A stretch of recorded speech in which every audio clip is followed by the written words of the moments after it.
প্রায় 2 যুগ পর শনিবার জাতীয় সমাবেশ করতে যাচ্ছে জামাত ইসলামী। বৃহৎ এই জমায়েত ঘিরে ঐতিহাসিক সোহরাওয়ার্দী উদ্যানে চলছে শেষ মুহূর্তের প্রস্তুতি।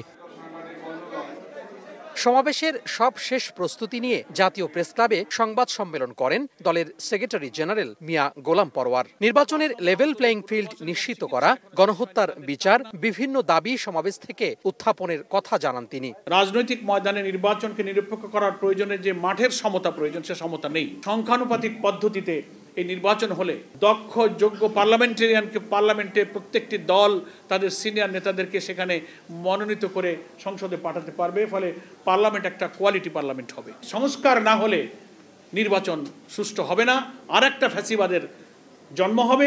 সংবাদ সম্মেলনে উঠে আসে গোপালগঞ্জে এনসিপির কর্মসূচিতে নিষিদ্ধ ছাত্রলীগের হামলার বিষয়টি। ঘটনার নিন্দা জানিয়ে আইনশৃঙ্খলা রক্ষাকারী বাহিনীর বিরুদ্ধে দায়িত্ব পালনে ব্যর্থতার অভিযোগ তোলেন মিয়া গোলাম পরওয়ার। একই সঙ্গে ফ্যাসিবাদ রুখে দেওয়ার হুঁশিয়ারি দেন তিনি। তারা সারা দেশে পদযাত্রা করছে, পূর্ব নির্ধারিত টাইম তাদের ছিল, সেইখানে এইভাবে দিনের বেলা হামলা করে বসলো।